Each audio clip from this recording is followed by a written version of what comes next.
My name is Andrew Blaschik, and I am the owner and operator of Tactical Firearms Academy in South Florida. Basically a training company that started back in 1998. We train law enforcement and the civilian population in self-defense. We currently teach at Miami-Dade Police Academy in firearms and driving, and run the training school, coordination, and everything that it takes in order to get people trained in the proper use of firearms.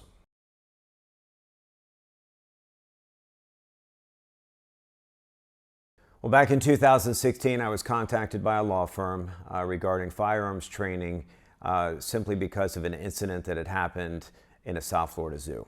And they reached out to me and they asked me to put together a training program for basic weapon safety, tactical type of shooting skills, gun cleaning, maintenance, record keeping, that type of stuff. And I basically looked at what they were asking, and I was like, okay, well, what type of people are we going to be training here? These people with prior military, are they prior law enforcement? What is their firearms background? And it came back to me that there was no firearms training background, and these were just normal, everyday people.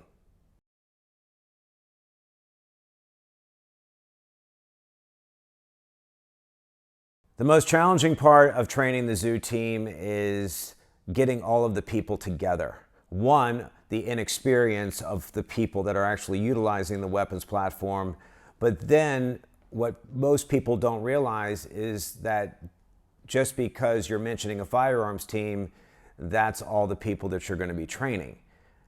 In the zoological field, there are many different people that play different roles in getting an animal safely secured or dispatched because we have an injury or we have a possible death with a keeper or a zoo team member.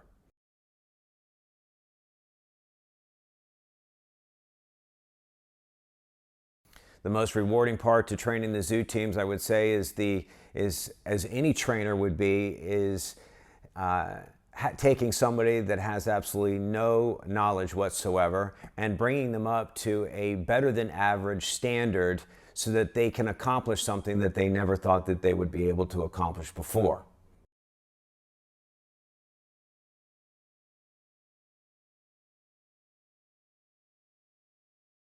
So one of the different things that I learned, and one of the biggest challenges of teaching zoological people, is their mindset. The mindset difference from the average person, such as the law enforcement officer or the person who's carrying a pistol for self-defense in a concealed manner.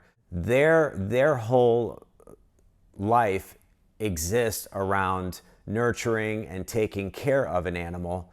And then for me to come in and actually say to them, okay, now I'm asking you to go against everything that you've ever done before in your life and actually dispatch an animal that you possibly have been taking care of for the past 6 months or a year or for however long. This is a very difficult part. It doesn't come easy for these people. Basically, what I've told them is that in order to preserve a life, you must take a life. And the reason why they're doing this is because their coworker is the one laying there in front of them. So the human aspect of taking care of the human first and the animal second is how I try to explain it to them. Some people still find it very difficult. There's a lot of people that joined the firearms team that ended up removing themselves later on after a particular incident happened, or something that they read about, or another video that they saw online. And the realization behind the training is, this is where you're going to find out during training whether you can do it. Better to find out now than to wait till the incident actually happens and to find out you can't.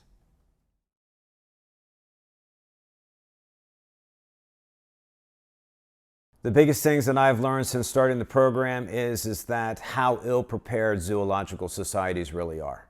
And the fact that you're asking someone to do something that they really and truly don't want to do. People have removed themselves from the firearms training program because after the training, starts to get to that level, it's like, well, I don't think I could actually do this. So they actually remove themselves from that training program, which by all means, it's better to find out now than to find out when it's actually happening that you can't take care of what needs to be taken care of. So that's a challenge within itself. Another challenging aspect of training the zoos are the turnover. You have a turnover rate at the zoos that not everybody stays at the same zoo for long periods of time. You're training a team to work together with other entities at the zoo, the veterinarian staff, you have the recapture coordinators.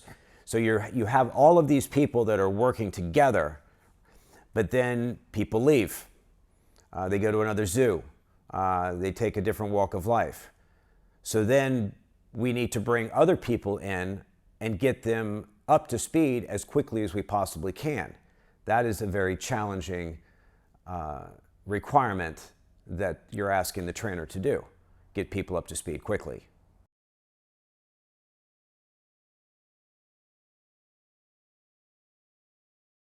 I think they quickly realized that they did not know what they did not know. And I use that term all the time when it comes to teaching, because unless someone actually brings it to your attention, how could you possibly know? For the longest time, these zoological societies have been led to what I call the false sense of security as far as what they're able to do with a weapons platform, and they soon quickly realize that they don't have what it takes in order to do what they need to do. You may think so, then you're put into a situation, the situation calls for that type of interaction, and we're not able to do it.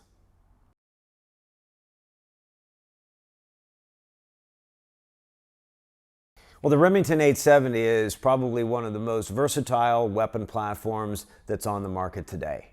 Most of the zoological societies have a shotgun in their inventory in order to take care of the Class 1 dangerous animals.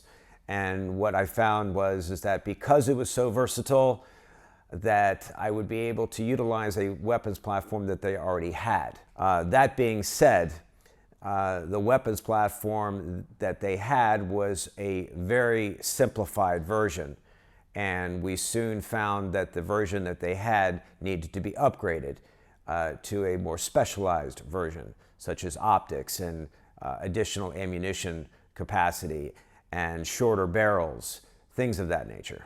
Now, keep in mind that we are not hunting. This is not about hunting. This is a quick, humane way of putting an animal down rather than in a hunting fashion where you actually get a hit on target and you'd be stalking the target for quite some time. So the Remington 870 being a wide range of different types of ammunition, utilizing slugs, buckshot, birdshot for training, beanbag, pepper ball rounds, that sort of thing for other purposes, less than lethal as well as lethal.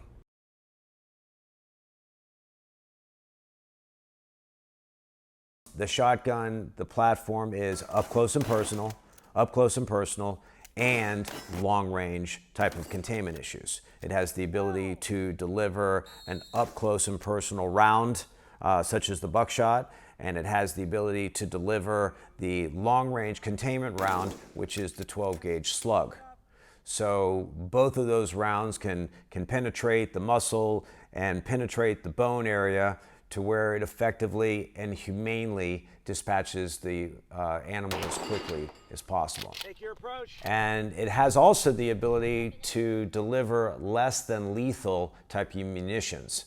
So that is very important in the zoo community, because a lot of times we don't actually want to dispatch the animal, we just want to discourage it or change its thought or its mind.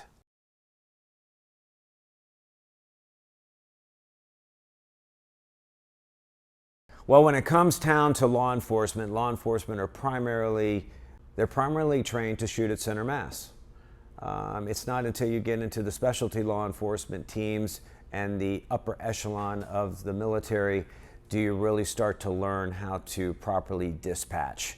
When I say that, we're talking about being able to put a target down very quickly and fast. So with that being the case, the training, how does it differ? We are taking people that have absolutely no experience in firearms, and we're having to turn them into basically a sharpshooter with a platform that is very, very difficult to do that with. Many people think that the 870 platform is not up to the task of a precision weapon system. I fully disagree, and I've proven otherwise.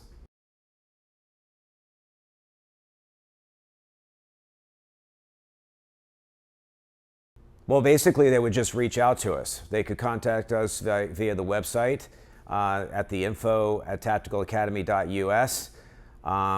We have a veterinarian staff on hand to answer any questions about getting started into our program. So it's very, very simple to reach out and to get started.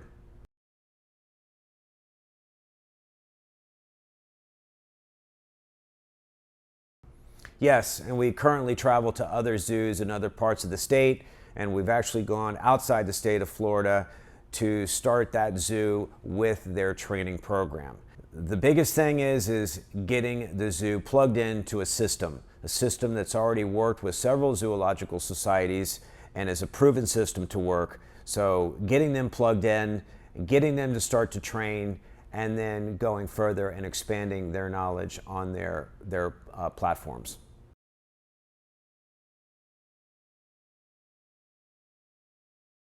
So we start with qualifications. I'm going to run through a little bit of the qualifications that I came up with.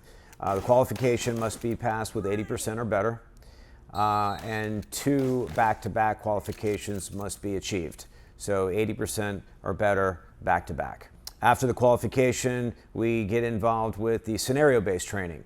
Each of the zoos, they'll come to me with an area of concern.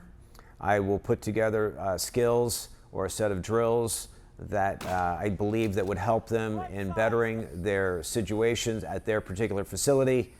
And then by the end of the day, we kind of end with a little bit of a team building amongst the zoo team members, a little camaraderie, a little friendly shoot competition, that type of thing. Because what I did realize that if I don't make the training enjoyable, if I don't make it fun, then why would you want to come? Why would you want to come back, or why would you look forward to the training?